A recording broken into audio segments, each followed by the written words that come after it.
Okay. So, ladies and gentlemen, we're going to be talking to Colin today, aka Protos, who sent in a replay of his challenger Amumu. This is a North American player. Let's get to know Colin. Hello. Hello. Hey. Good to meet you, What's up? Colin. Am I pronouncing your name right? Colin? Yeah, Lovely. How you doing? I'm good. How are you? I'm good. So sorry for the delays. The World Cup turned out Yeah. to be as exciting as it could be, and I had no idea it Oh started yeah. so early. Yeah, it's a good one. What time do you have over there? It's 12:44 p.m. Okay, that's not too shabby. Not too shabby. Mhm. Okay. And you watched the World Cup too? You mentioned Yeah, it's a good game. it's a good one. Tell me, Colin, a little bit about yourself. Why you play League? Um, I've been playing since like season 4 when my friend got me into it, and it's a really fun game. I don't know. I just like I'm a pretty competitive person, so I Okay. just like doing things like that I'm really good at. And I also play for my university team. Okay. So yeah.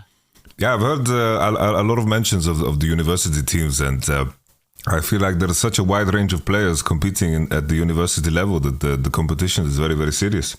Yeah, it's really big here in the US. There are like teams that are getting like full ride scholarships now to play. Oh, wow.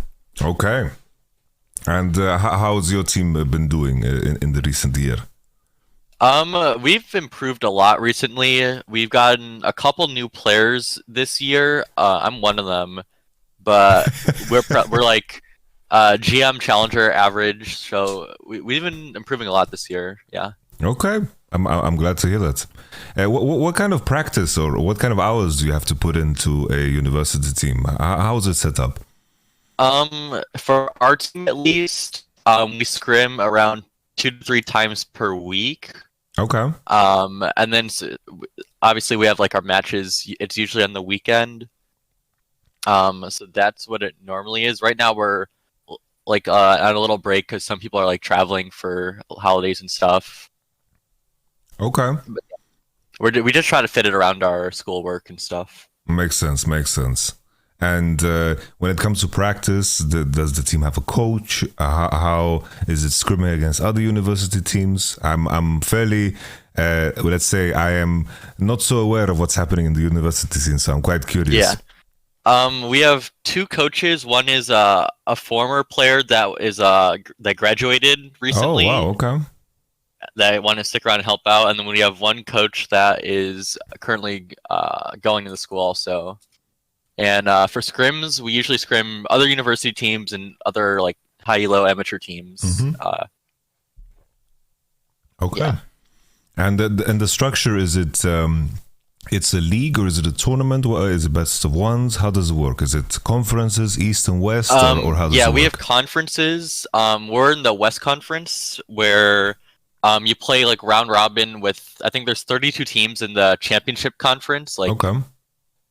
which is like the best teams in the West, and then after that there's like playoffs to go for like nationals, and the nationals is like top 8 is the LAN at the LCS studio. Okay. Okay. Well, now I know which player I'm going to be rooting for, and which university are you part of? What's the name of the team? University of California, San Diego. Oh, okay, okay. I will put that into my memory, and when I'm skimming through Twitch, and I notice that the university teams are playing, I'll have Oh an eye yeah. out for California, San Diego, Yeah. and my boy Colin. Yeah. Okay. In terms of your own personal growth, in terms of you mentioned you're a competitive player. Naturally, you want to compete, you want to climb. In terms of your own personal improvement, what are some things that you like to do in order to fine tune your own gameplay and to move yourself forward? I really like to. I'm pretty like studious person, obviously, because like I'm a university person. So I really like to like study either VODs of myself or VODs of like other players that are better than me. Like I think I spend probably like equal amount of time like playing the game as I do like just like out of the game thinking about like the game, like either whether that's like like looking at VODs or like thinking about new builds. Like I invented Heimer support like 2 years ago. I was like the first player to ever play that. And now everyone's like picking it up and like, oh god, no, not these guys there. No one believed me. Yeah, everyone's like, dude, you're trolling while you're playing Heimer support, you're like stealing my CS, like it's good, man, it's good. And now it's like, oh, you were right. Oh, that's very nice. Well, you showed them. You left. You joined a better team, and you made the team better. You showed them. Are there any players or specific streams that you are especially a fan of? Where does most of your inspiration come from? Players, I like watching. For supports. I like Mako, Carrier, and Beryl. Okay, good choices. I think they're like the top ones up there. I think like Beryl has like a pretty unique play style. That's, I don't know. I've been trying to like emulate how he like baits the enemies a lot into like overstepping and wasting all their cooldowns before like important stuff. I don't know. It's kind of hard. You kind of just int it sometimes. Yep. There's a specific brand of players, and which is honestly only two of them in the world, which is Hilly and Beryl. They are very similar in what they do, and sometimes they look like geniuses, and they all the stars align for a full tournament, and they are performing out of their mind, and sometimes it looks like, what on earth is happening here? Yeah, I think for me it's what on earth is happening most of the time. No, for sure. In terms of competitive play, is watching competitive play, the competitive matches, is something that intrigues you? Yeah, I like watching LPL. That's really fun to watch. Okay. No, it seems like you have a good foundation for success. In terms of your more recent improvement, do you feel like you're actively getting better? And do you find confirmation in the actions you're taking, and you feel like you're on the right path? Yeah, I recently swapped support from ADC like a year or two ago. Okay. So I've been like working on that, seeing improvement. It's obviously it took some time to like get used to how it plays differently than ADC, but I've been seeing a lot of improvement like in my solo queue games and my competitive games too, where like we're able to find leads in the lane and then try to transfer that over to close the game out pretty nicely, because that's like the part that I've struggled with the most. Like I feel like my laning is pretty decent because I have like good ADC foundations. So my laning is pretty good as support, but I feel like where I lack most is like out of the lane, like what I'm supposed to be doing, because I haven't had as much time to work on that. Okay. Is that more contextualized in your mind to your organized play with your team, or do you find yourself feeling the same in solo queue? I feel like in solo queue it's less punished because you kind of can do whatever and like get away with it. Yeah. So I feel like I notice it more like in organized play, where like I'm like thinking to myself like, what should I be doing right now? Like, should I be here? Should I be here? Like, should I be setting up? I feel like my objective setup is like probably the weakest part of my gameplay, and like what I'm doing like out of laning phases where I'm most like uncomfortable. Okay, and yeah, the big challenge always is that it's like in organized play in terms of setup. You can find some opportunities to do it on your own if information allows it, but in a lot of cases it requires coordination and requires you to play on similar waves and to maintain tempo and to make sure that you are playing on the same side of the map and all of those details that I'm sure you're aware of. In this game that you've handpicked, this Amumu game, will we have examples of this? Oh yeah, we definitely have examples of like bad setup and stuff. Perfect. Lovely. Well then, Colin, even though we have only spoken for just a couple of minutes, we have to do our best to try to have a good and positive conversation. If there's anything that is unclear, you just let me know. And if there's any questions or something that comes up, or you have thoughts, or there's even disagreement, I'm open to have the discussion. It's very important that you always speak your mind. Okay? Yeah, I'll keep that in mind. Because we have to establish a relationship in the span of 5 minutes and then get the most out of it within the span of an hour and a half or two. So we try our best. Good. We try our best. Yep. I noticed at the beginning there's like conversations about draft and so forth. I'm just gonna choose to not reveal that, just so you keep that information to yourself. I will also just this is not my university team. This is like an in-house or something, I think. Okay. Do you have access to Champions Queue when it's live? No, we're trying to do that, but you need to like be like top 16 amateur team to make it. So we're trying to, but it's kind of hard. Our collegiate team might not be able to because our elos are not high enough to like get into the tournament. So I might join an amateur team to try to get into Champions Queue next year. Okay. Sounds like a good plan. And then finally, before we start, what's the mission? What's the goal for you? I'm trying to like. Obviously, I'm in school, so I have less time than everyone else to like see where I can go with this. But like, obviously, like my end goal would be to go as far as I can, go pro. But it's kind of hard with my current status as a student. So I'm working as hard as I can in order to achieve that. Because it's not the most stable career path to go for, you know. Of course. All right. Is it in the cards for you to when you've graduated to potentially pursue maybe in a year to see where you can go? Oh yeah, I'm definitely down for that if the opportunity opens.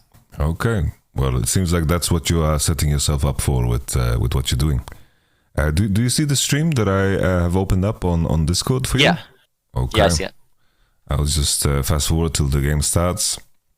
As just a precursor now, in terms of how you imagine the matchup is going to be played out on both Varos into Amumu, Varos Amumu against Caitlyn Karma, what stands out in your mind when you load into the game? This matchup it's pretty like even. I think it's more reliant on their bot lane messing up than us playing well, because our only chance to like get any counterplay is to look for like an Amumu engage on them. But if like Karma Caitlyn are spacing well enough, they're able to like get push and poke us out.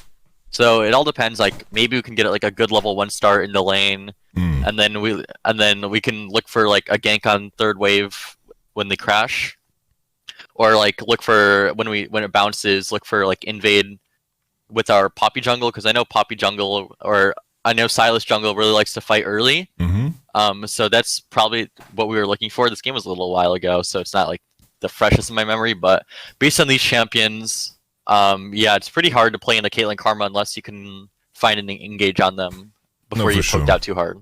I think that the benefit is, though, I imagine, in at least the way I see it play out, I think it's not super easy for Karma to look to pressure when the wave is even, because I think that's the only way they lose. If you can get like a clean Q on Karma and you can trade on her, but I think in a case where you ever go first on Kate when she has cleanse, I think that you just lose, you get W'd by Karma into trap, and I think you just die. I agree. At least before 6. Then after 6, I imagine a situation where Varos has to look to force Caitlyn cleanse with his R, and then you play off of that, and hopefully by the time you reach 6, you are more useful than Karma in any situation that occurs. Yep. I imagine as well, like from the get-go, that from both sides, I think whoever can find a way to put a bush in this, like put a ward in the second bush and potentially contested level 1 is going to have a big advantage. Yeah. Because I think that also allows you to make sure that Varos doesn't lose any HP on the first initial wave if you manage to actually contest the bush and force them to use resources. Yep. I think that's what we did in the game. Okay. Then I imagine as well that depending on if Silas decides to pass into bottom side, I think it's hard for Caitlyn Karma and Poppy to set up a dive cleanly. In my mind, I think either they try to stack the 3 or 4 waves into crash, or they crash 2 waves into ward if they have information of where Silas starts. I think this position is also such a difference maker already, because if it's the other way around and you have to face check into Karma, it's really unplayable. Yeah, it's very hard. You have to burn a potion already to even walk up. So this is already a very, very good advantage. I think second bush is maybe a little bit. I mean, third bush is maybe a little bit too much now that I look at it. Yeah, I didn't know it was warded, but it's a little risky to be in there. Yeah, Because yeah, even if I land Q, we're fighting in the minimum wave, so for we'll sure. probably Yeah, lose it. like they should always look to face check the third bush together with the wave, Yeah. and if they do, you'll be losing because you can't queue forward Yeah, I for agree. sure. One thing as well, since Silas is pushing like far, proceeding to go into bottom side, depending if the enemy allows you to thin out the wave as they're pushing into you, then you should always look for that.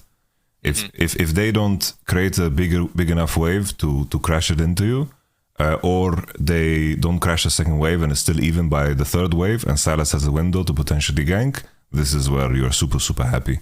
But right now they are not even hitting the wave, which is in my mind a mistake from their part. Yeah, because usually the Silas like to 3 camp and to gank. They really like the fast level 3, so Yeah, we're able yeah, to keep them here. for sure, yeah. So let it play, okay.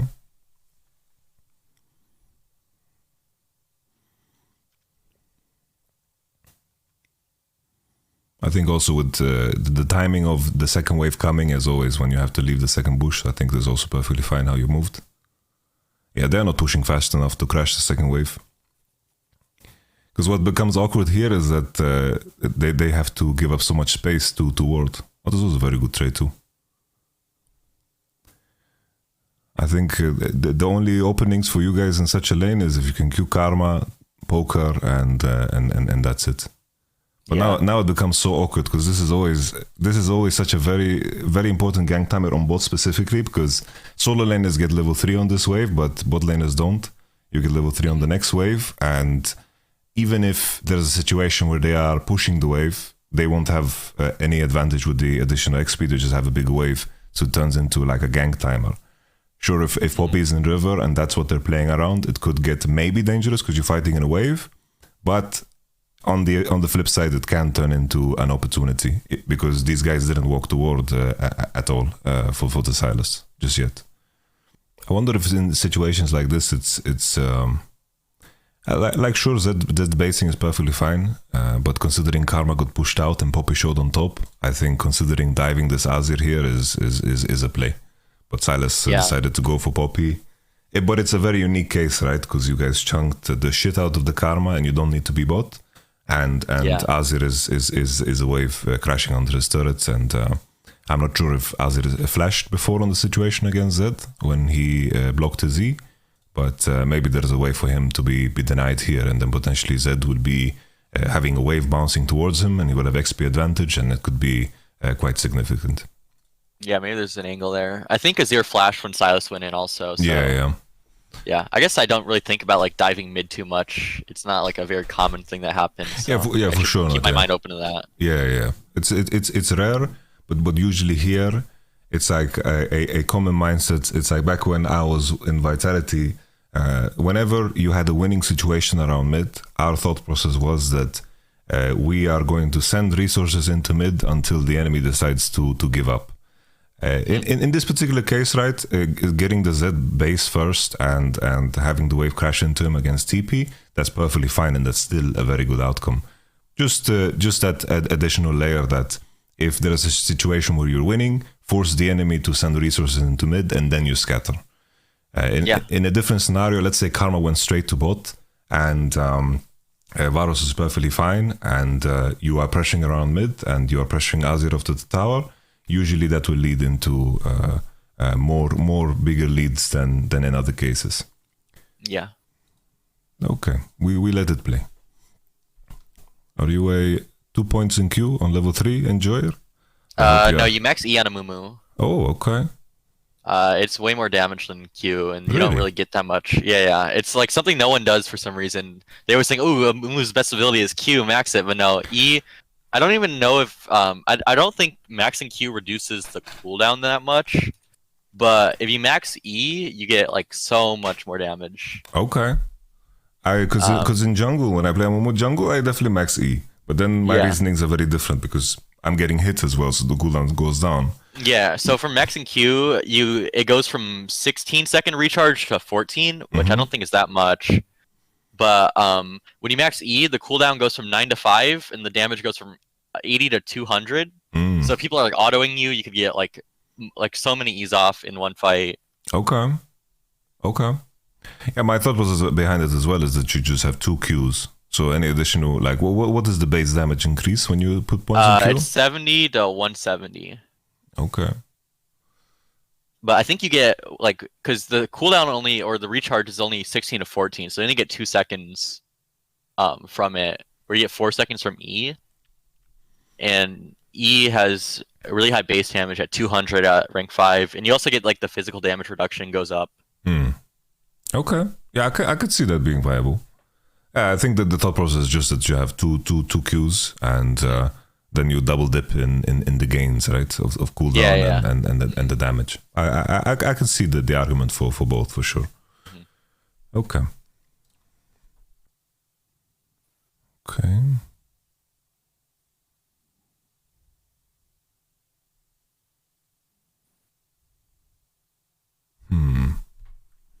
I need to rewatch this.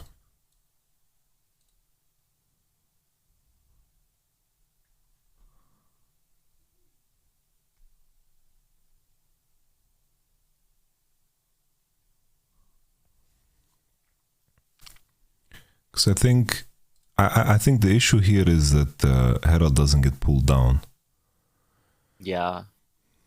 Because I'm thinking if everybody is in a position where Pixel is contested, then whoever is going to come first to try to do something can just be one-shotted, even if you guys are on Herald and hitting it. Because the plant was used, the plant will run out, and I think if Herald is pulled and everyone is in this bush, I think Poppy cannot approach. I think she can be in kill range from all the spells you guys have with Zed, Silas, we can one-shot anyone. Yeah, for sure. My only concern here is that I'm trying to think, because Karma and Caitlyn could be on similar timers here to be into this fight. So you have a narrow window to make this happen. Yeah, that was the call. We called that Karma Caitlyn have the ability to move here where Varus won't.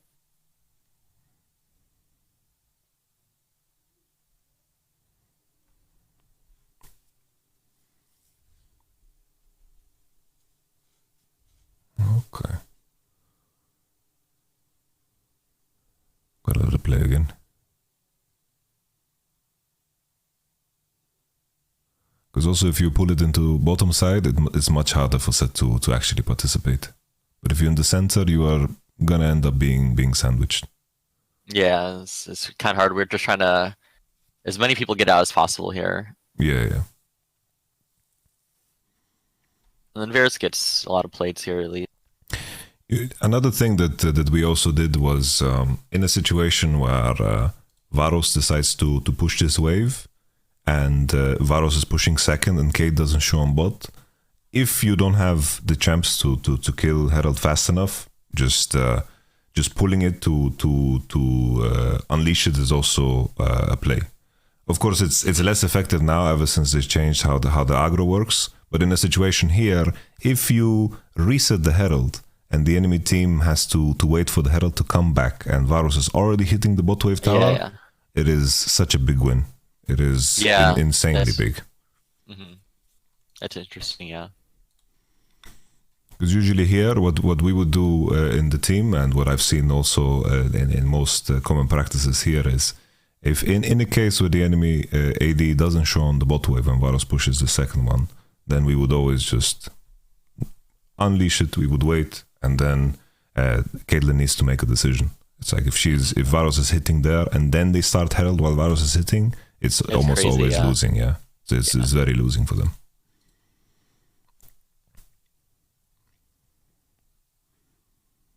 But yeah, here, maybe there's a situation where if Zed also just decides to hit it, you all hit it together, maybe it just dies because Zed passive works so well on Rift Herald. Maybe there's a unique case where you can do it. But there's also, like, I'm not sure how, what information Set is working with to lose push against Ornn. Maybe it's respecting Silas or something like this. I'm not so sure. I don't want to dwell on it too much. But the Set being so isolated and being far away from the situation also makes it a little bit better for you guys.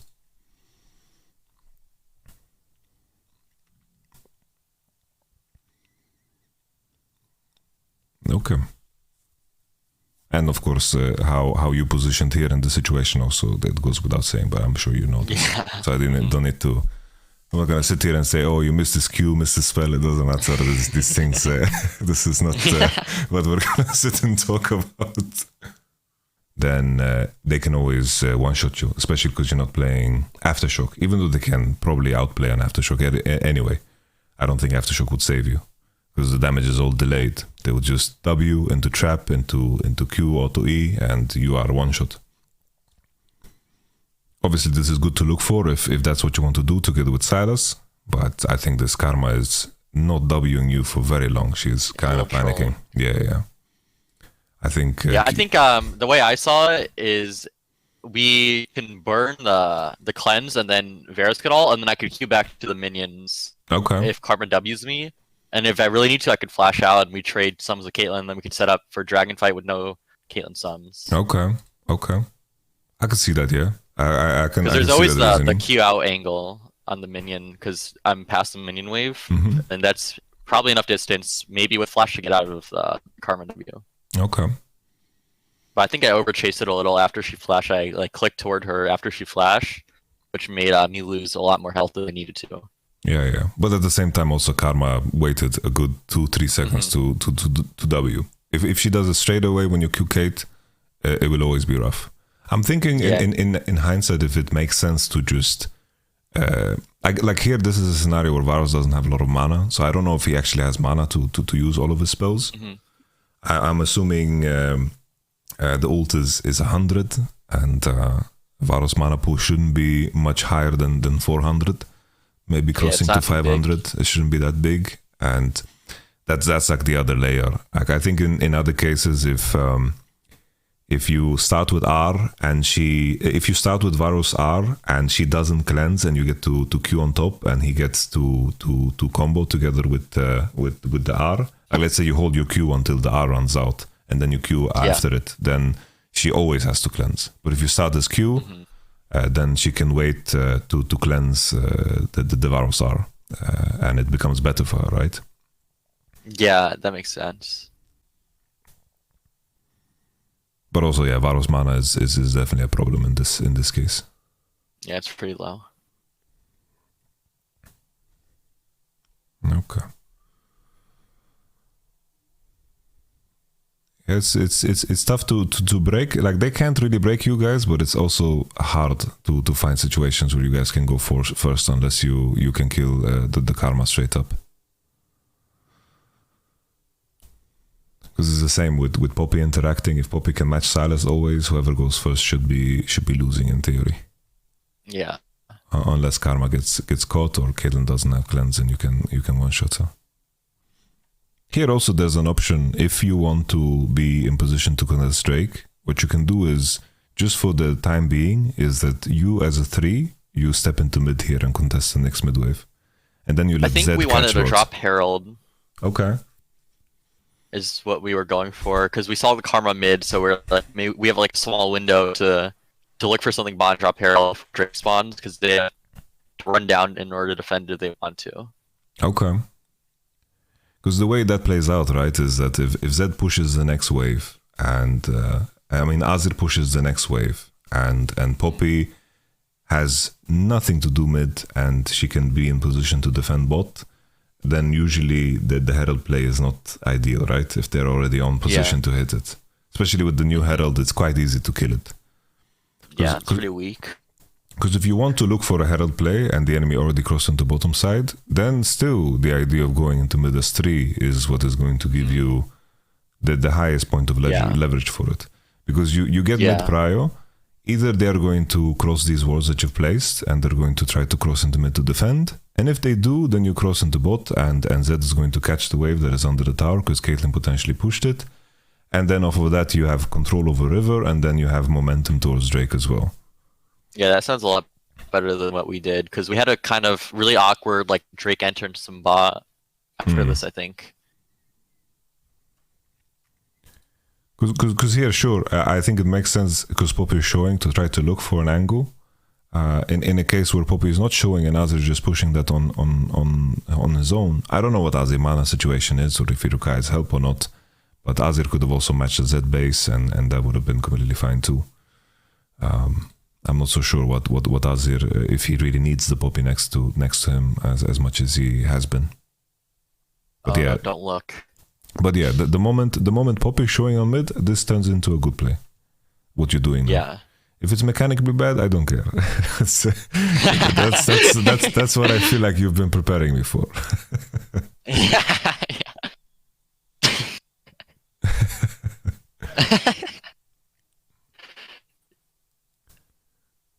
Okay. It's a disaster. Yes, it's a big disaster.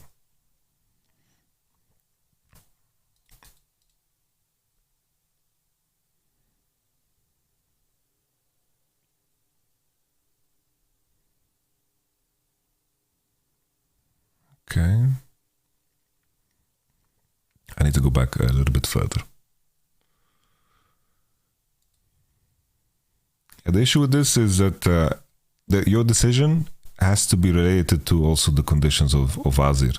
And the fact that we aren't so sure about it from watching your point of view. I don't know if your mid lane is saying exactly what's happening in mid, and that is helping you base your decision. But I think panning over to see what's up there is also crucial in terms of where you need to be. But I think this was good. This was good. And then now, the mid situation is favorable for them. But I guess that maybe he has mythic item, maybe he has a base. He just wants to base before Drake. That's perfectly fine too.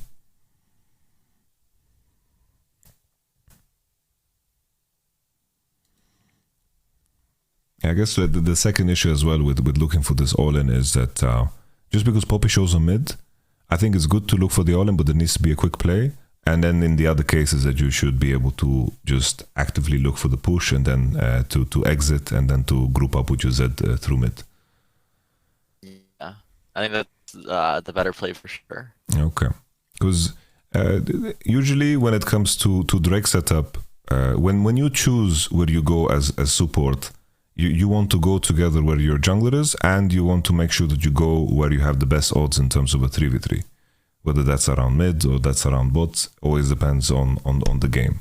And then usually you want to leverage that point of power together with your jungler to connect with whoever is isolated, which is either your AD carry or your mid laner, right? If you want to set up for Drake. Just to make sure that you are setting up yourself for a position where you can enter into the Drake area where everyone can actually have a fight that they have access to. With Zed, you can cheat with that a little bit because he likes to flank and he likes to be in certain angles. Sometimes certain champions have TP, so you can cheat with that too. In most cases, most ADs can cheat to join fights. There's like the rare Kaiser ultimate that can maybe allow you to participate. But usually the pattern that always emerges and the decision that you need to take together with your jungler is where do you want to contest as 3 in order to connect to whoever who is isolated. Because in this case, let's pretend Zed is on tempo and he's catching this wave now, and Poppy and Azir are now stepping into river. Your window to act is very narrow, and if the enemy can stall your time with Caitlyn and Karma enough for them to come, then you're going to be screwed. And then you need to ask yourself, can we push the bot wave fast enough to then back off and then connect with our mid laner taking the long path to recontest the blind river? Or do you have to contest through mid S3 and let Varus be isolated, and then when you've contested mid S3, if Caitlyn is pushing the bot wave, you know it's 3v3 because maybe Karma Poppy can only be there, and then you retake the river like that. That makes a lot of sense. Is that a thought process that goes through your mind when you are setting up for Drake in terms of where you want to contest first? I think like my thought process kind of defaults most of the time around like mid prio, but this is like a different state where like bot laners are still bot, like laning phase is still going, so it's not exactly like as clear, because usually like you get tower, bot goes mid, you get mid prio, then you move around the map. Yes, like pretty standard. But in this case it was not like that because we're still in our lanes, so I guess I was like a little unsure. Like I knew our Zed was our strongest member and we need to fight with him, but like it was kind of awkward because of like he got like chunked a little, so maybe like our only look was toward bot side while Zed reset. Mm-hmm. So it's kind of unclear for me, I think.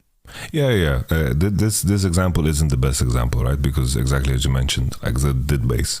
It was more like in general, like if that thought process comes through to your mind is, are we strong through bot? Are we contesting through bot first? Or are we contesting through mid first? Because that always dictates where you and Silas want to go. In this particular case, it makes sense that you are on bot because you have information on Poppy. So you're going to win, I want to say 3v3 just for the sake of consistency, but you win the battle on bot because you know Poppy's position. And the main thing is just being aware of how narrow the potential window is.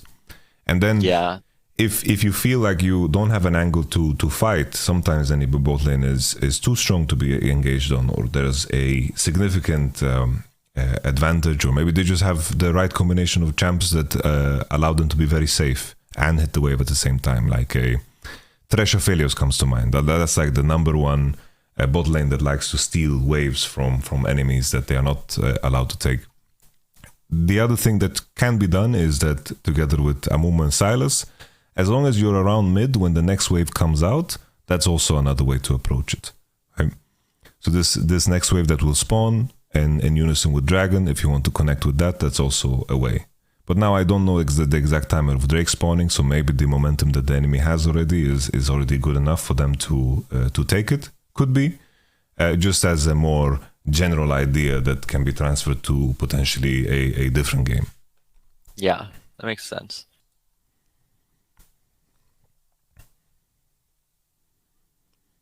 Okay. And now the window's gone and you guys need to piece the fuck out. There's never a herald angle here. I think it was expiring. Oh, okay. Yeah. Okay.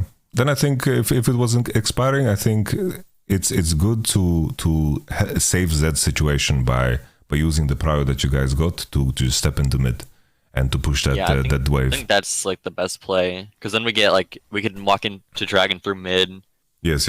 And it's a lot better. And then if Caitlyn and Karma are pushing bot, Zed just catches, and then he can rejoin you guys by crossing walls and so forth, and 3v2 you guys win mid. And Karma's decision becomes a lot more difficult because she cannot cross the aggressive path into mid. She has to take such a long route, and that's a very big commitment for her to make. So she needs to stay around bot to cover for Kate, because you guys had river control in this particular scenario due to Karma's wrong sequencing from before that we talked about. Okay.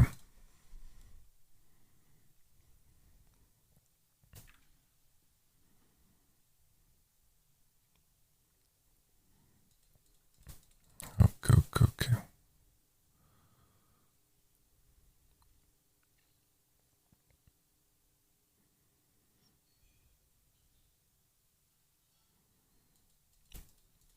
Now fast forward. Okay, so I asked the question. What comes to mind when you're walking out on the map now with 3 wards? What is it that you hope to achieve with these 3 wards? What do you want to do with these 3 wards?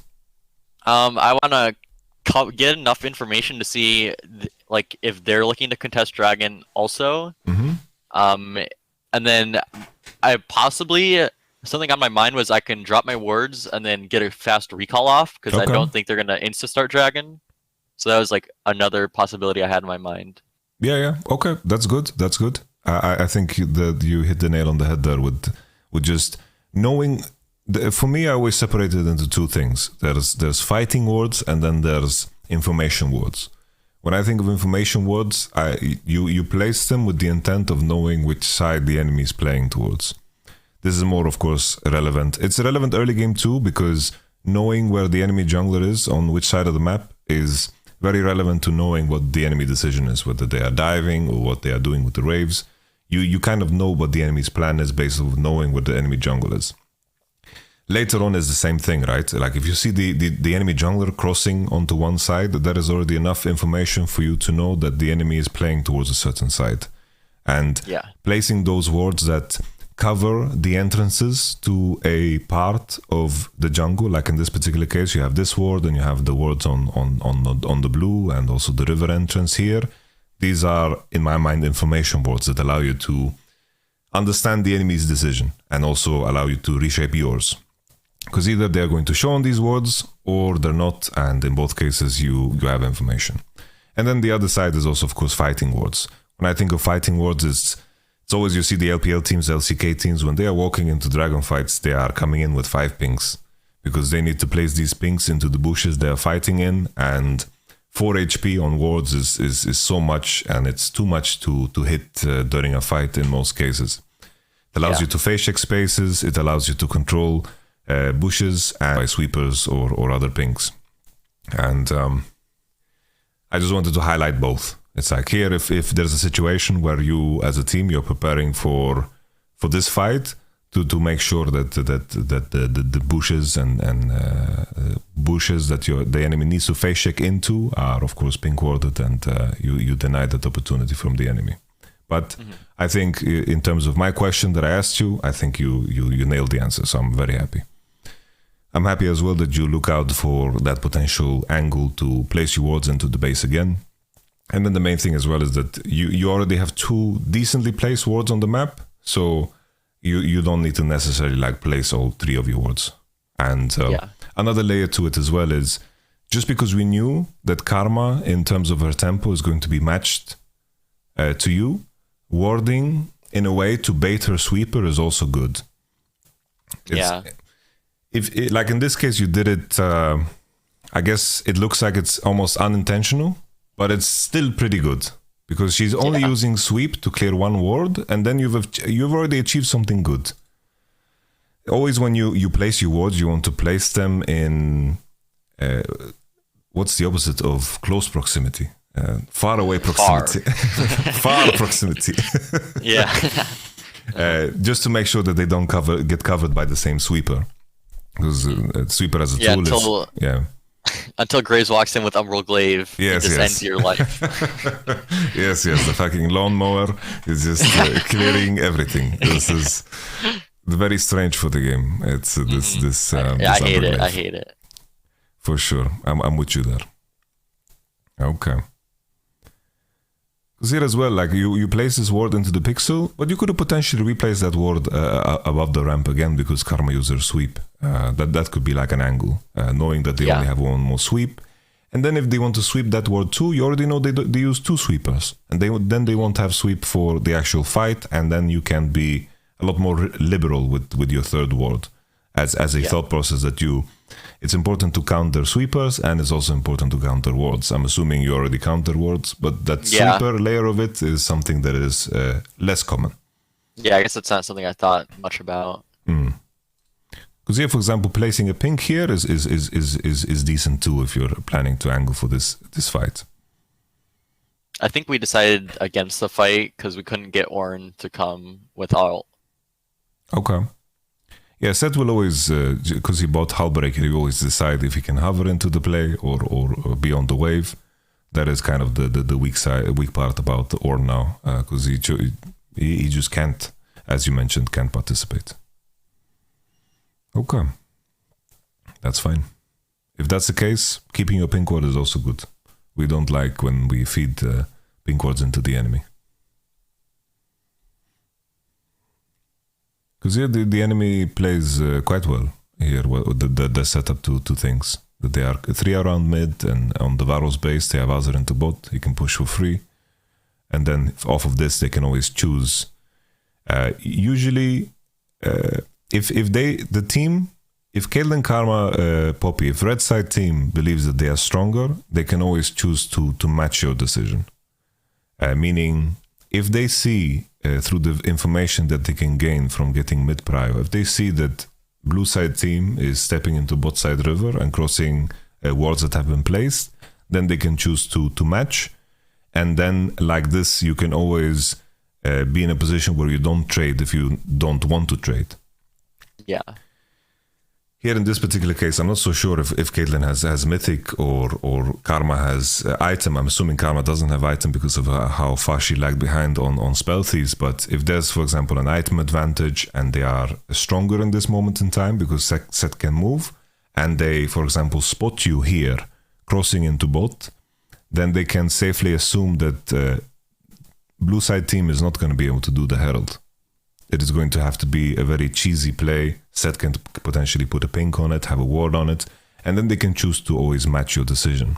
Here in this particular case, they set up to trade for themselves, when in reality, maybe there's a situation where they are just straight up stronger, right? Yeah, they're definitely stronger. Caitlyn's on Gale Force here too. Yeah.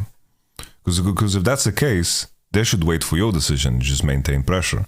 The moment Varos goes into bot to catch, then they can safely assume that you're not going to be doing Rift Herald. Because Varos is going to be into bot.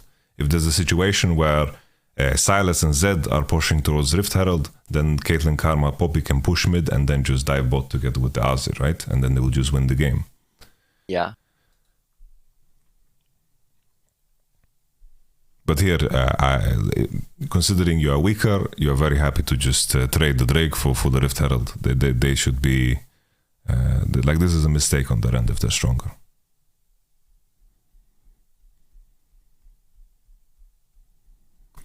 Especially in this case as well, they were in a position where they knew no one was necessarily contesting the Rift Herald, and they could have had Caitlyn Karma to already pushing the mid wave earlier on. They didn't necessarily need to commit all the way to hit the Herald together with the Poppy, because they knew that no one was contesting the Herald the moment you crossed into river. The reason I bring all of this up is because maybe in the future, when you are stronger and you want to not put yourself in a position where you trade, then wait for the enemy decision.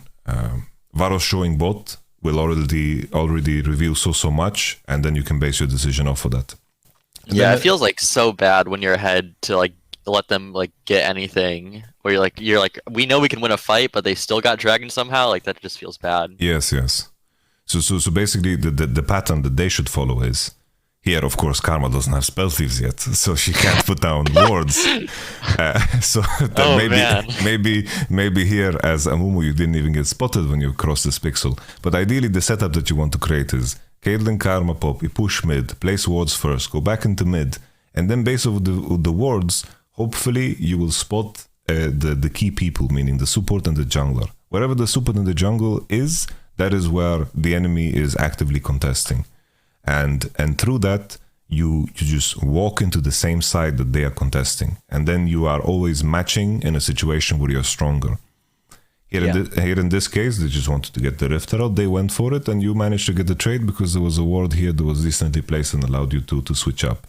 But the fact that Karma doesn't have wards does make my point a little bit sillier, but it will apply in a lot of your future games. Yeah, it makes sense. That idea of making sure that you have vision, and then if you're stronger and you know that you want to fight and everyone in the team is saying that you're stronger, you just match by walking into the side where support and jungle shows. And then as the player, let's say you are weaker, then it's very important that as the support and the jungle that you hide your position as good as possible. Because the moment they spot you, it makes their decision easier, right? I see, yeah. Because it's very common that when players aren't so sure on what they should do to proceed in the game, a very common thing is that you see 3 players just hitting the mid wave and just looking at it and just standing there and kind of waiting for some action to happen. But in reality, you can make yourself so much bigger by just hiding in fog of war. But here it's very good for you guys that you guys get to trade. I would be super happy with this.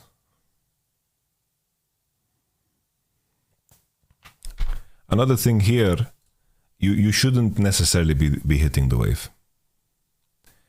Or even hitting the tower.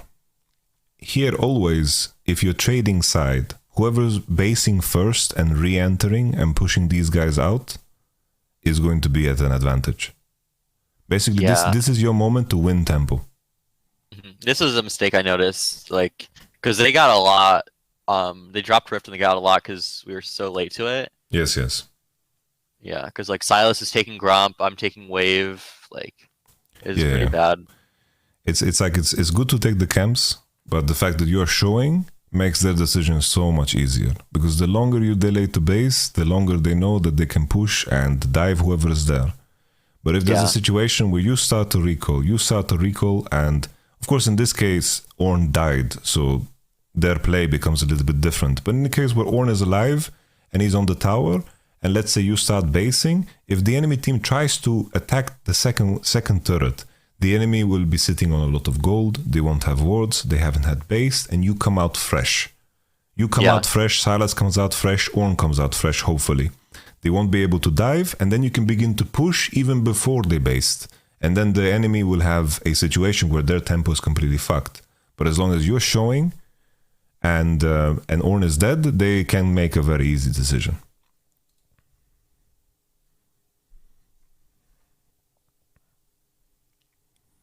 Just theoretically, imagine a world now where Ornn is here and you would have already been in base. Silas presses recall the moment the Gromp is finished and he goes into top. All of these guys pushing here would have been a mistake. Of course, maybe they would have played accordingly if Ornn didn't die and you would have based. But just as an exercise, just to make the point clear, I wanted to give that hypothetical as well. Yeah, that makes sense. Is ping your teammates word like that?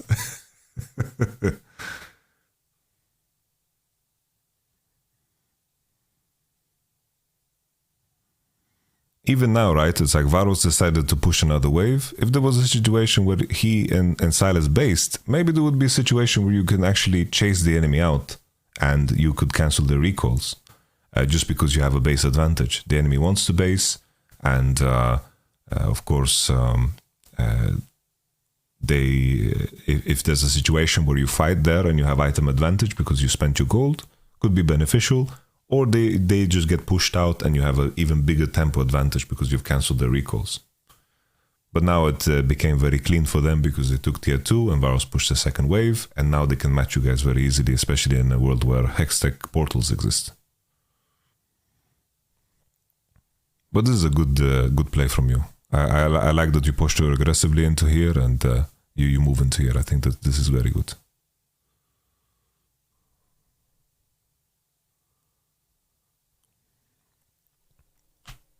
I just want to double check here what allows you to make this decision when you base.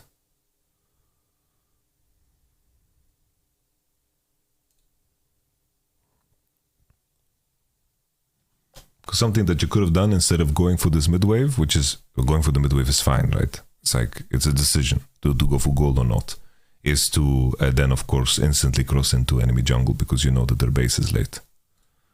But portals does change the timing of when the enemy can enter their own jungle, so it could get a little bit more dangerous. That's also something that I am not 100% comfortable with just yet.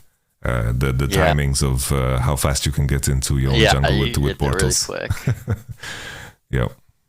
A rule of thumb that you can follow is when you know that Varos can hit the wave mid for free and he doesn't need your assistance. The main idea, so I'm just gonna pull up a Rift Kit real quick. Okay. A Rift Kit. People are telling me that I should use Iceborne, but I like the fact that Rift Kit is flat. I like the flat map. Is this visible for you?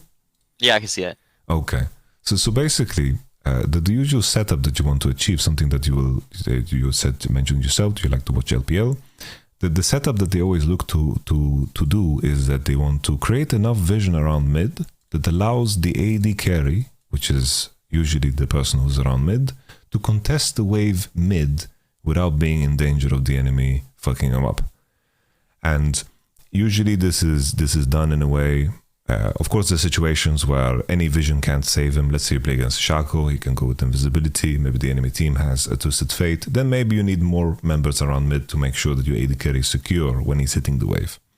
But in a situation where you have information, let's say you place this ward, which is a very good ward because you see the enemy crossing into both sides, and if they decide to contest mid wave or not, is a very powerful ward. Let's say you have enough vision around mid for your AD to walk up, and the enemy needs to actively show with members to pressure him off, then you want to be in a situation where you position yourself together with your jungle and support to be able to collapse into side in the case where the enemy solo laners try to steal waves. So a very common pattern is that everyone thinks about, we have to contest midwave. Midwave is so important.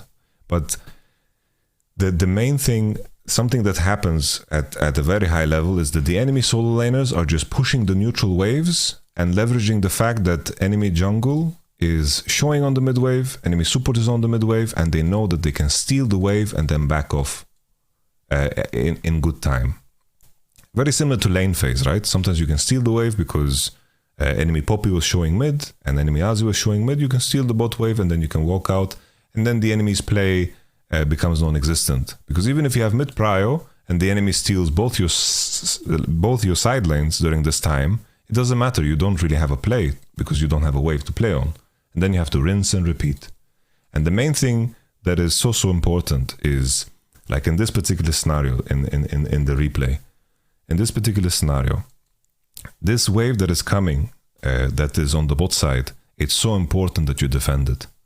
Azir is showing on both sides, so you guys feel very good about entering this space. Varus is on the mid wave.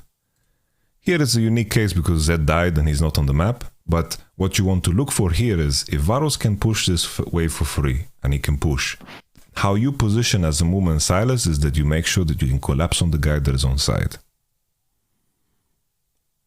Yeah, that makes sense.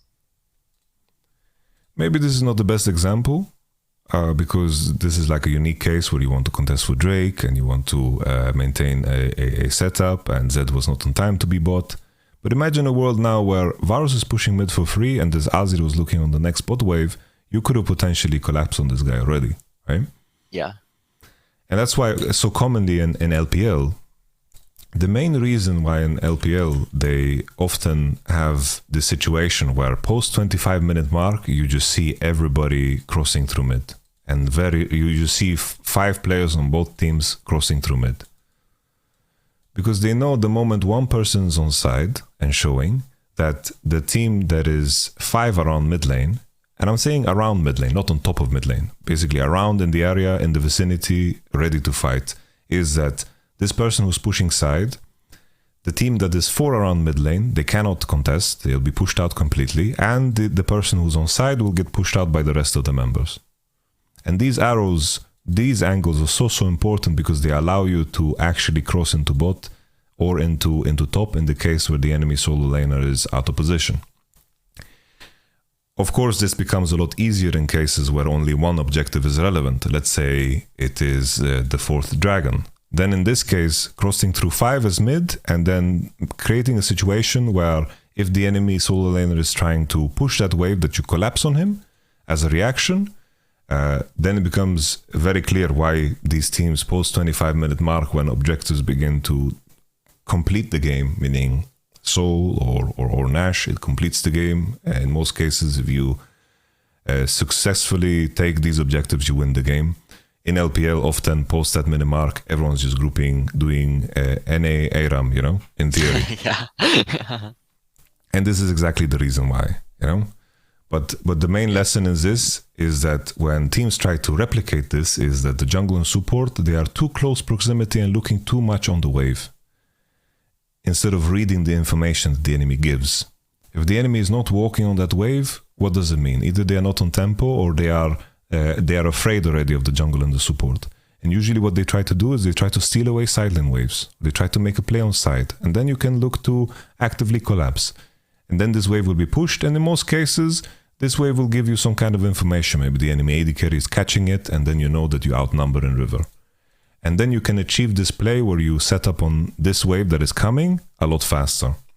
But if you're on the mid wave and you're actively looking at it, you'll be in a situation where the enemy solo laner will always steal your wave. And then you're not progressing the game. Yeah, I didn't think too much about like the importance of side waves, I guess, in like objective control. It's always like you get mid wave out, then you go into river and jungle and get your wards. And that's like how it's always been for me. I didn't really think about like side waves in that case. It's just like, oh, is my solo laner stronger? Maybe we can win this 1v1. No, of course. I think here, as I mentioned before, maybe it's not the best example in the replay. I'm just trying to get the most out of the replay possible, so I can part way with an information and discussion with you that maybe you can apply to a lot more different games. Basically, we're working beyond the example. Yeah. Mm-hmm. Just in this particular setup, here you're contesting this pixel bush, and Zed was dead. But imagine a scenario where Zed is on bot, and let's say he's weaker than Azir, and you have the mid prio, and Varus can contest it for free. Then it's so important that you're posturing to collapse on the guy if he decides to try to fight that neutral wave. Yeah. Just because of what I mentioned before. It's like there's a very clear reason why LPL and LCK teams and the high-end LEC teams too, and also in NALCS teams, at a certain point in the game, everyone is just crossing through mid, and going on side becomes a mistake if the wave is neutral. Usually, if the wave is on your side, you catch it, you maybe push it with the next wave, and then you let the slow push out, and then you just cross through mid. Because the moment the enemy solo lane is showing on side, and you are through mid first, and you're collapsing towards him, if he's trying to push on the side where the objective is, he's going to be in deep trouble.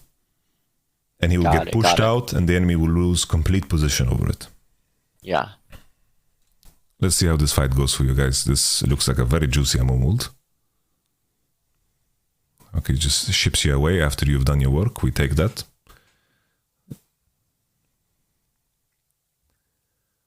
You just traveled back home after you did your job. That's we were perfectly fine. Okay. I think the engage time was good. I think how you positioned around Pixel is also very good. Then the main thing is if you take position around Drake, to the moment the enemy tries to contest the Pixel, that this is where you fight back and you don't let them break through, because they have to cross that choke, and that's like the perfect place for you to fight. The rest of the details of what happened, we don't worry about too much. Yeah. Here's the same thing, right? It's like the natural thing is that your whole team needs to open through mid. You just have to open through mid and then see what goes down. Another option is if you ever in a position where you know you can't contest mid 3v3 or 4v4 or 5v5, is that you just cross through side, and even though it's slower, it will give you options to potentially squeeze like a kill if the enemy shows on a neutral wave. Basically, in a situation like this, for example, Caitlyn Karma now are very strong, and you guys grouping around mid, realistically, it will be hard to find an engage. A plan could be is that as jungle and support and solo laner, you just go through here, and then Varus will just hover like this. And then if there's a situation where the enemy pushes mid and they like look to collapse, at least in this situation, you find a little bit more chaos on the position. Right? If they're trying to chase you out and they're fighting in a more open space and they're entering into you because they're trying to punish you for taking that side wave, you being in a position as a support in this angle with jungle and then maybe on TPs, this is a lot better and looking to fight in this area than it is to try to contest mid. Yeah. This works well when you have like those solo laners like Zed, like Silas, like Akali, those champions that really like to fight on side, and the enemy team has more of a composition that is more like a fortress, you know, like the Caitlyn, the Azir, and they just want to walk around like a death ball. If you try if you try to contest through mid with that, and you're walking on mid and you can't actively get prio, then you're showing for no reason at all.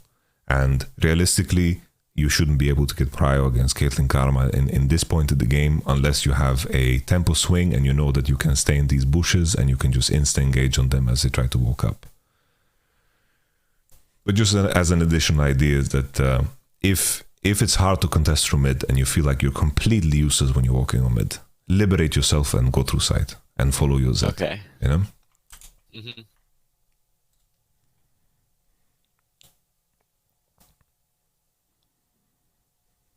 This is fine, okay. Good ward placement. This one I really liked. I love this ward because it just spots both entrances into bot side and top side through mid and shows how many people are on mid wave. It's a really broken ward. Yeah, I really like it.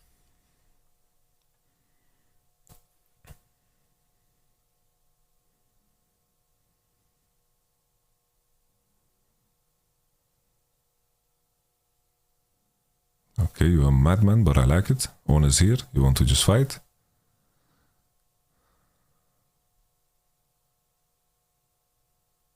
Okay. All right. We take it.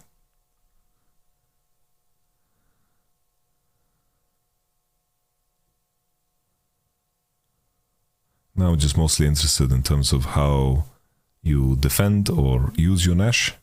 I'm assuming you get Nash off of this. Yeah, I think so. Looks like you got Nash. Very good. What is the details that you look out for when you open on the map with Nash? I guess it's like what side we want to play more toward, like what side lane, and then you play like usually you play like 2 waves unless you want to play 3 waves with like good side lanes, but 2 waves is usually more common. So it's like a discussion with the team like where our side laner wants to go, and then you look to like cover him with wards and stuff, and maybe they can get, if they're strong enough, they look for like the 1v1 play if they have enough information on where everyone else is. Okay. And in terms of how you decide which side you go for, what are the details that you go for? Let's say you're controlling 5 champions in the game and you have no one to discuss with. It's based on if there's like an objective coming up, like Dragon, or like what towers we want to take. Like in this case, I think that it'd be ideal to get the bot tower to get the standing gold before we fight for the next dragon in 3 minutes. So that's what I would want to play for, because it looks pretty weak on the map. It's pretty low, I think. And then we can look for control of the bot jungle after we get like the mid waves out. Okay. And then look to play 2 waves. Okay. That's decent. That's good. The main thing that like a very common pattern, like there's a couple of rules that I want you to follow. Is with Nash, the enemy is heavily incentivized to fight, because Nashor, even though it gives you a little bit of stats, they want to not be in a position where they have to fight against super minions, right? The buffed up minions are very strong. In most cases, if played correctly, you're going to break towers. So the enemy is incentivized to fight against you. So they're going to actively look to fight, of course, if it's favorable for them. And in most cases, if the enemy is posturing very hard to engage on you, in most cases, that should be a beneficial situation for you. If the enemy has to engage into you and you leverage that, then you will be in a better position, right? That is true for even the most engage heavy champions. Even as a Amumu, even you can engage, but if enemies are running into you, it becomes a hell of a lot easier to get a lot of value with your abilities.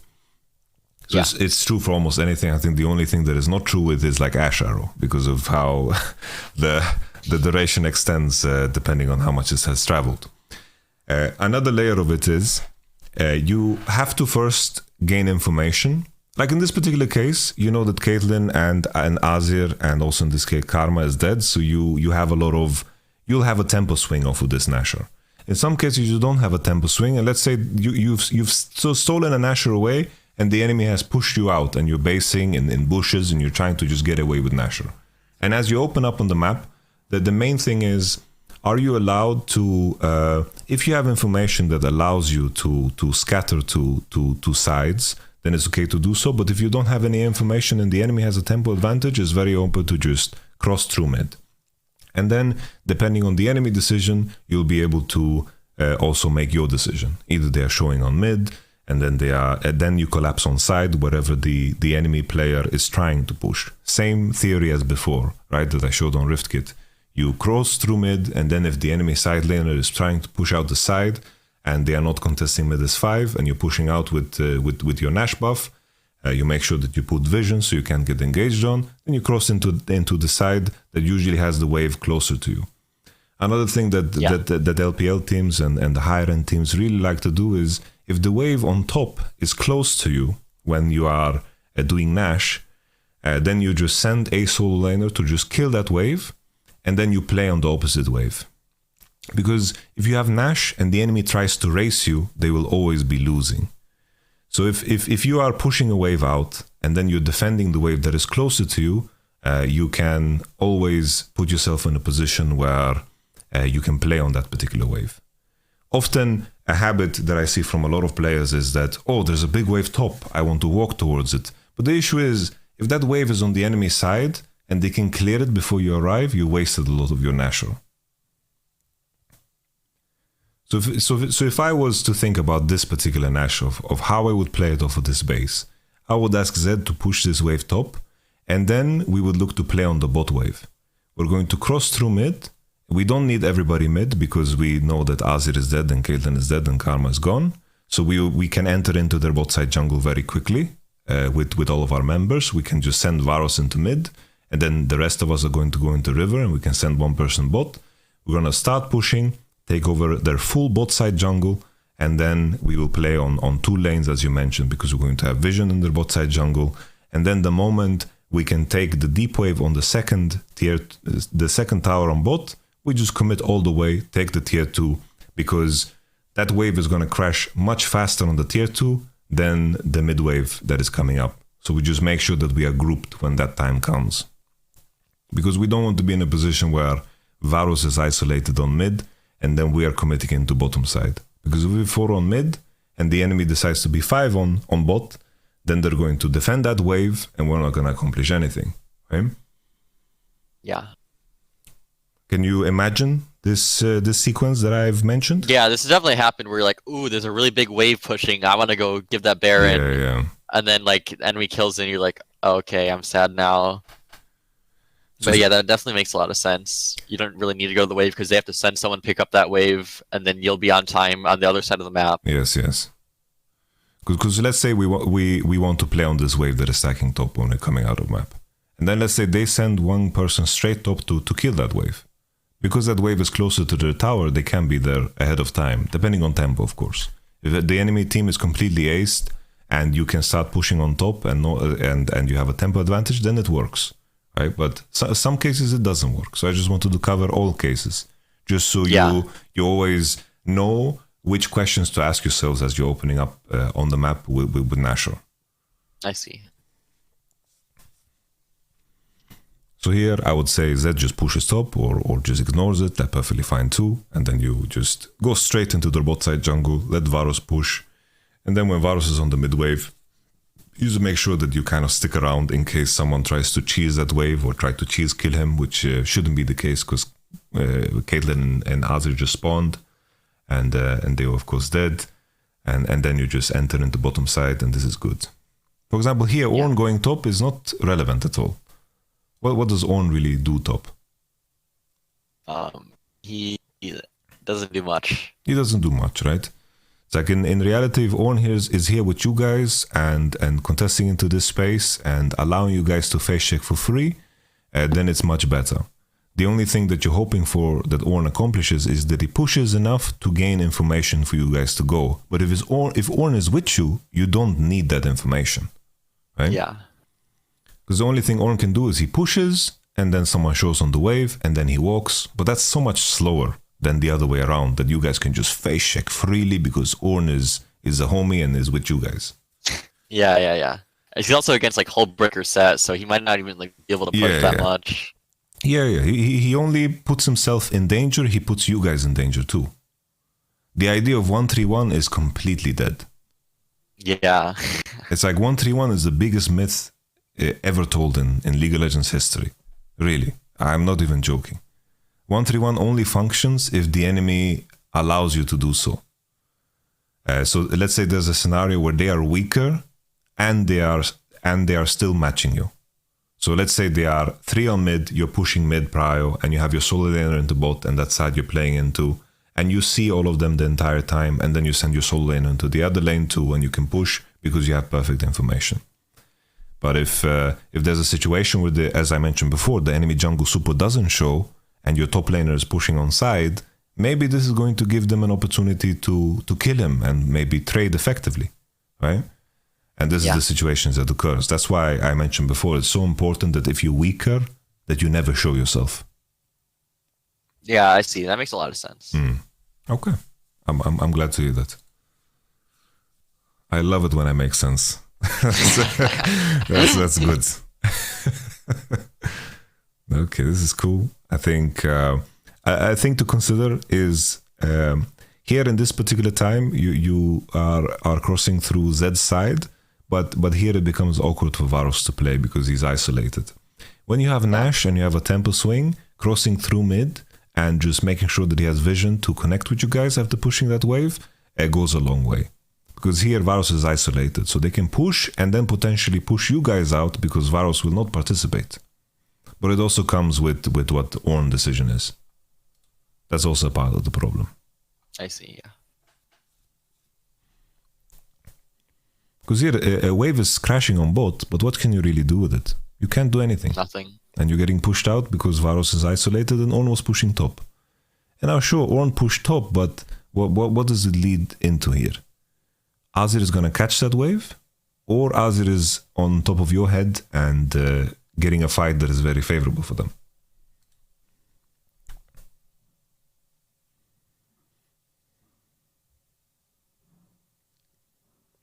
And you die, rightfully so. I'm happy that you die, because it makes my point even more clear. And if for some reason, everything that we talk about, it becomes too much at the same time, there'll be a vote, no problem. You can look at it a million times or not. It's completely up to you. Yeah, I'm recording too. That's good. I'm glad.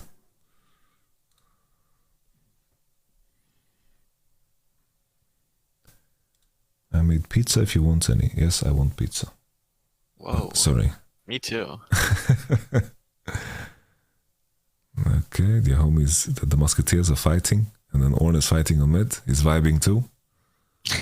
This is chaos. This is where a coach cannot comment on what's happening. This is, if it works, then you're too good. If it doesn't work, that's the price you pay for not playing Principle.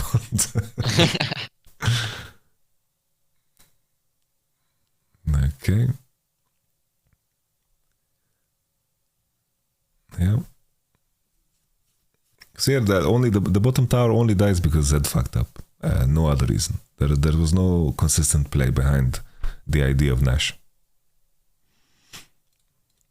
And let's see now again. Good vision around river with the pinks, the fighting molds. I like them. Set showing on bot. So here, set showing on bot. Big mistake, right? Yeah. Because it lets us walk in and defend our words. It lets you walk in and completely fuck them up. And then when you are controlling river, you can, if Set tries to do anything further, he's going to them. You guys have lost position completely over Drake. But now he wants to go for bot wave. And this is the time in the game where position is way more worth than gold. Sometimes you can be 3k, 4k, 5k gold behind. If you have to face check, that's always a price that you have to pay in terms of HP and resources, which can become very expensive in fights that are game ending, especially like if you are posturing for a soul point or something like this. And now Silas and you guys, because sure, in a different case, if Silas is on tempo and you guys can just enter, then you can leverage the fact that Set is not there, right? Here, ideally, I think that it's tricky because you guys are 4 melee champions, so hitting this pink is not super easy without losing HP. But this pink is giving them a lot of breathing room. And I think that it's fine that Ornn is on midway because of how his ult work. That's okay. I'm just thinking out loud here in terms of how you guys position. This is good, okay. And now Set is joining in. He thinks he did a good job because he took 6 years. He has not lost his position for his homies. And now your team, now his team needs to be the one face shaking. He's like, yeah, I can face shake with my hull breaker. Maybe I can do that. Yeah. Here, I would say that in terms of the positioning, I think that you have the option as the team to do the same thing as on the Herald, is that you pull the Drake out. This is a very specific Drake because it slows the shit out of you. So it becomes a little bit more awkward to fight with it hitting you. But usually when the enemy is face checking and crossing, always what they're going to look for is when they blue trinket, how many people they spot with blue trinket will allow them to face check. So basically imagine you are red side team now. If you blue trinket and you see Amumu, you see Varus, you see Ornn hitting, then they know they can face check the pixel for free. But let's say there's a scenario where this Drake is pulled out and champions here are still in a position to actively fight, then them face checking and crossing the pixel will be a lot more difficult. So sometimes what you can do is you just pull out the Drake and then you're ready to fight when the enemy crosses pixel. And then the Silas, of course, needs to be in a very different position. Silas should be potentially here in this bush. This is a very good bush to be in. And then Zed can just be with your team because Silas is going to break their position with the flank that he has. Or he can just W over the wall and play in this position. It always depends on information. But here, the moment they blue trinket and spot 3 people, they can much easier face check. But it also allows you to lure them in a little bit deeper, right? If the enemy doesn't do a good job of placing wards and covering their back because they haven't seen Silas or Zed, then still luring them through the pixel and kiting the Drake backwards is also an option. But the moment, if you guys are here and they can take over pixel and they can begin to put a ward here, for example, and push Silas out with Poppy, or Set pushes Zed out, then your position could potentially get worse because you've invited them to come in with how you posture, right? But this is fine. Doesn't seem like they warded here, but this wouldn't spot Silas if he's in the bush. He could be in the bush right now, and then these guys are just screwed. Zed is also a little bit too far away. Like I see Zed is here on the screen.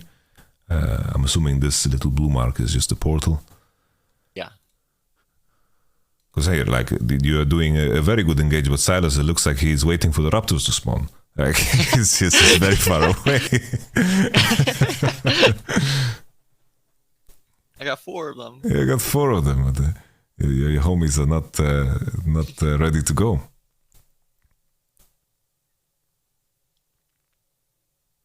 Okay.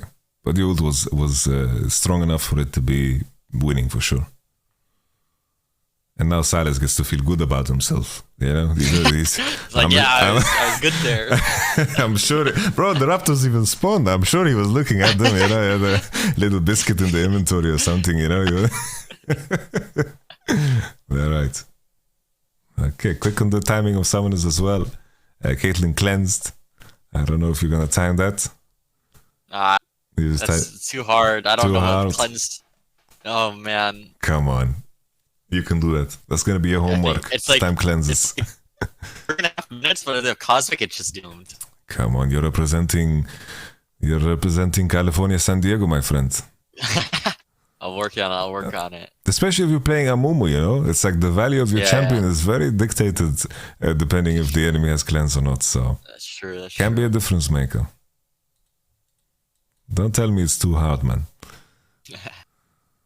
That's never gonna work if your professor tells you, yo, you need to, this is the test.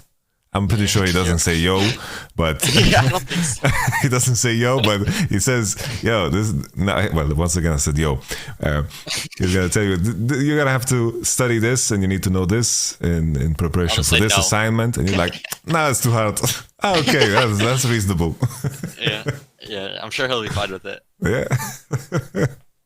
Maybe times have changed ever since I have studied. Mm-hmm. Maybe they have. All right. Okay. I guess their team just starts completely inting it. All right. It seems like the situations just play out themselves.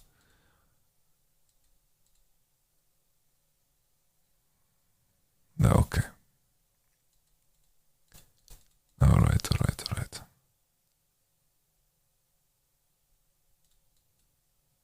I want to see the last fight. Just for giggles.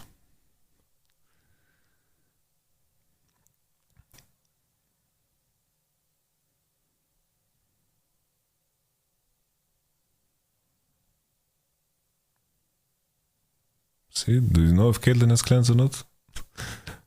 Looks like she doesn't. Okay. Holy, that is so broken, actually. I know, this champion is not fair. Holy moly. Thank God for the jungle changes, because now you can finally play AP jungles. So all the AD champs are completely unleashed on mid.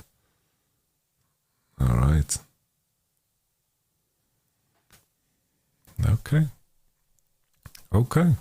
Well, that was the game covered. Do you feel like we missed anything? Was there something that stood out to you that you wanted to bring up and talk about? I think we covered a lot. Yes, yes, we covered many things. Is there any questions of maybe something was unclear, or maybe there's something that is on your mind? I mean, I guess like one thing I have is like what like how solo laners should be picking up side waves like later on in the game, like because you said like everyone like should open mid and then like move out to side, but like do you just drop side waves like a lot of the time in order to get better positioning on objectives? Later on in the Laners game, really like it in the side waves. yeah, later on in the game, you kind of done farming and positioning matters more. But earlier on in the game, let's say let's call it mid game, right? Let's say there's the tier ones are gone, these towers are gone, and that's it. If that's the case, in a situation where the wave is on your side, let's say we want to play top side, okay? Because second rift herald is spawning, If the wave is on our side of the map and your solo lane needs to catch, the position, the space that matters is this space. Usually if the wave is like this and it's pushing towards us, it means that the enemy pushed it all the way, right? And then in a lot of cases, if your solo laner is here to catch and he's pushing the wave here, it means also that potentially the enemy could trap, right? He could get trapped here, maybe he could get trapped here, maybe something could happen to your solo laner. This of course depends on champs. So usually with jungle and support, usually you push it around here, and then let's say your mid laner is pushing out here and your top laner is doing whatever. We don't care about the top laner for now.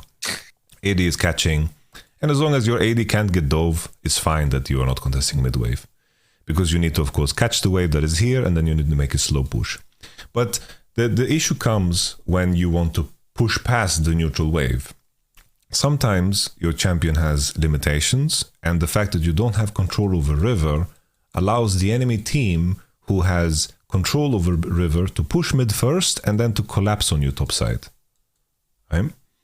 And then the same rule applies for the red side team here, is that the support and jungle will be able to be first into areas, and then if you try to push here, that it could get dangerous. Of course, as I mentioned before, you could cheat this by sending 3 people into top as an idea. Let's say you have a solo laner and you want to do that, then this is a possibility. But then you have to understand that your AD is not going to participate, and the window you have to fight is very narrow. And the enemy could adapt themselves to this, right? By just sending their AD, and then you could get pushed out. I'm going to refresh this just to clean it up and remove this. In a case where you have a solo laner and you want to contest from mid S4, then the idea is to make a slow push on top, and then you want to cross into mid, and then you want to contest the mid wave. Okay? And then in a case where the enemy solo laner is already pushing, then you know you have free access. You can go, you can take control of river, you can put down vision, and then your solo laner needs to catch. But during this time span, right, you as a jungle and support, you have vision in the area that you can play around with. You're going to have information that you can play around with, and then you make a decision off of that. And then hopefully, as this player is catching that wave, he's going to then be able to hover. And then the idea is always the dance about who controls river. In a situation where you have the solo laner hovering towards mid, when you don't have information in river, or information that allows him to aggressively push the neutral wave, it is the first step always to achieve that. Because something that happens is solo laners are pushing out, and then the neutral wave is here. And then they try to position themselves to kill that neutral wave, but they have no vision over river. And now there's a situation where the people around mid have to be scared because they don't know where the solo laner is. And this solo laner also needs to be scared because he could get trapped by the enemy jungle, support, and solo laner. And just because they have full control over river, they can much easier make a decision around what you're doing, right? Because in this situation, as jungle and support, you have to be somewhere. Either you're on the mid wave, or you're right behind this guy, or you're doing something like this, but they have enough information to make a judgment call. So in order to break this always, you need to group as 4. You need to group as 4. And then in this position, right, if the enemy solo laner shows, then you can take over river, If he doesn't show, then there will be a contestation 4v4. And sometimes that's winning, sometimes that's losing. But if you don't make this movement, the solo laner will bleed even more. Much more. I guess like if this is the case, then like why is like Fiora like so strong then? If like playing in the side lanes like is really hard a lot of the time. I feel like Fiora is like one of the best top laners for a while now. So in certain scenarios in the game, she's definitely weaker, especially if, for example, the timing between. I guess it always comes down to how the rhythm of objective spawn. If there's a situation where you can trade side in favor of Fiora, usually that's pretty good. But if you have to pull the Fiora with one item into a 5v5 in a manner where she doesn't have priority in the position, she becomes weaker. So how does Fiora create a situation where she's stronger? She does exactly like the set did in the previous game, right? She gets prio, pushes all the way, and then due to the fact that she can move first into mid and the enemy solo laner is catching the wave and has to make a decision, Fiora can leverage her advantage in priority to create a better fighting position. But if the wave is even and Ornn and Fiora are walking, this is the easiest example to do. If Ornn is in a 5v5 and Fiora is in a 5v5 and Fiora has no advantage in terms of position and gold, she's going to be much weaker. So what you try to set up always is you want to try to build a scenario where Fiora is so strong that she can push side. Eventually she gets strong enough to chip away at towers and the enemy needs to react by sending more members. When they send more members, this is your timing to pressure and take a position advantage. And we talked about before how important position is and how big of a difference it can make in a fight. If you can phase check for free because the enemy is showing or Fiora is just first and due to that you can actively contest mid, this is where Fiora becomes strong and you will be able to take space and the enemy has to phase check into you and it won't matter that they have an Ornn because you have a superior position. So, sometimes, like if you're playing Fiora and the game is and the enemy team has full mid prio and full control over river, and your team can't do anything around mid because they are weaker as 3 and weaker as 4, then Fiora becomes completely useless. Because it doesn't matter how hard the Fiora is going to pressure the Ornn here. If the enemy team is stronger around mid as 4 and they control river, they'll always be able to push out the Fiora from doing anything. And this is where she becomes very weak. Yeah.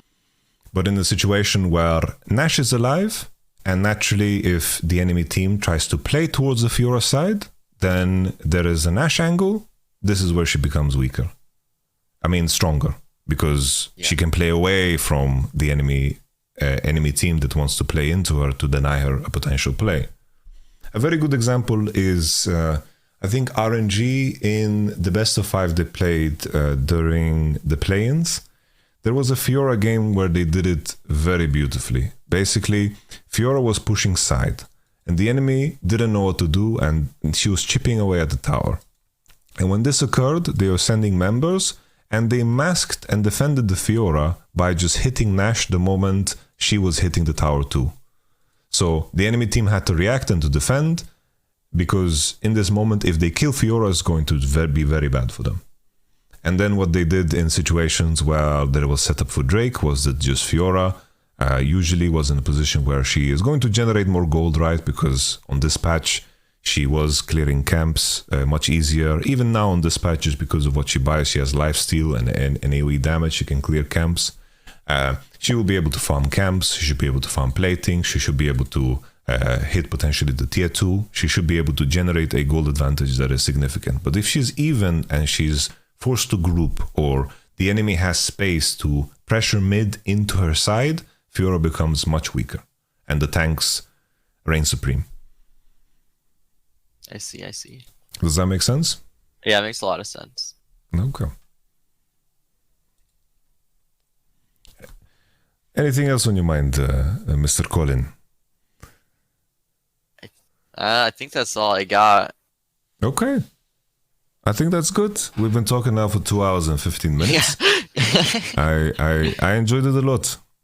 Yeah, thank you so much. This is really good. I'm definitely gonna be watching the VOD back and implementing this into my games. Okay, I'm glad. You know, I think the main thing, you know, that I noticed that you can use as a takeaway is just make a very mindful decision when you want to take control over river, if you want to do it through side or if you want to do it through mid.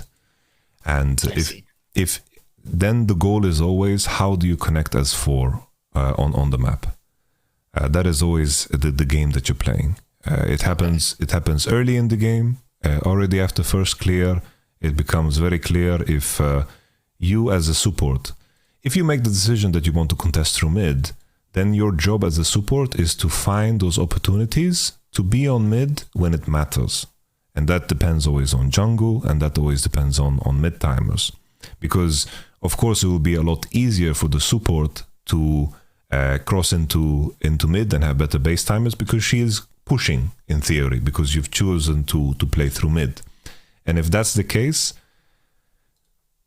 the most important thing is that you choose your timers to cross through mid in a good manner, just so you can re-enter into bottom side aggressively. Because if you go into mid and you try to contest mid, and for some reason 3v3 you're weaker or your jungler isn't there, and you have to take the defensive path and you get pushed out, then it becomes dangerous for the enemy to attack. Because then it means that the enemy 3 will be able to cross into your jungle and the enemy AD is stacking wave towards your AD. Yeah. So always, if you're contesting through mid, it's very important that you do it together with your jungle. For example, in this VOD, many times Silas chose to farm camps, then going into bot to make sure that your Varus doesn't get dove is a perfectly fine play. But just be mindful of that, where you want to contest from. And the same thing applies later on in the game. You have the Zed and the Silas. For example, in this game, you got a very nice kill on the Azir, and then you try to re-enter into mid, and you realize always when you're standing next to your Varus, this is not where you wanted to be. You always wanted to be where the rest of your teammates were, because you're not going to find an angle to engage on Kate and Karma and Poppy realistically, right? Yeah. So you find a lot more value by going through side and then being the one to collapse on the enemy. Because if Kate, Karma have prio and they step into river like that, and your soul laner pushed and you are crossing into river like that, fighting here in these areas, this is where you're favorable. Here you're not favorable. And then in terms of the Nashor as well, the discussion we had, the wave that is closer to you is much easier to defend, and then your solo laner pushing the top lane, if it's close, is also a very good thing to do, because it allows you to open up through mid. If the enemy solo laner tries to push that wave that is very far, it allows you to enter into enemy jungle first, and then defending this wave that is on your side becomes so much easier because you have natural recall and you can just go straight there and you can take over one side of the map. 1-3-1 is history. Don't ever think 1-3-1 is a thing ever. Delete it. We are deleting 1-3-1 from league history. And then, very important, this line I draw is so important because your AD needs to be able to connect. After he pushed, you want to enter into here, and then if the enemy, let's say the enemy solo laner pushes top and your Ornn is with you instead of what he did, then you're going to enter into here, and then this wave that is pushed on bot, this one that was there on the replay, you would push, and then you would ignore mid, because by the time the mid wave is here, with this last arrow that I drew, this wave will also be here, and then you're going to commit all the way into hitting this tower. If the enemy tries to race you by going through mid, they will lose. They have to go all the way to defend, and when they are defending, this is where you can juggle and play on two lanes. Yeah. But that is the main thing. You want to force the enemy to move awkwardly to defend with Nashor, and you don't want to give them an entry to fight. With the first Nashor, Varus was isolated, Ornn was farming, and then they got a very clean angle to engage on you. Okay. But I like how you're talking about the game. I also liked the introduction in terms of how you are approaching your own personal practice. I think that's good. I always ask these questions because I want to find the true intention behind why people are contacting me, you know? Sometimes I get the feeling that people do it for the sake of vanity, you know, to be able to say, oh, wow, I talked about it. But your reasons seem very genuine. So I wish you the best, Colin, okay? Yeah, thank you. If there's any questions that you have in the future about the VOD or something, you just hit me up. You know, you have me on Discord now, so don't be a stranger. Okay. Okay. Thank you so much. All the best to you. Enjoy your, I guess, afternoon-ish? Yeah, it's 3 o'clock now. Midday? All right. All the best to you, okay? Take care. You too. Bye-bye. Bye-bye. Okay.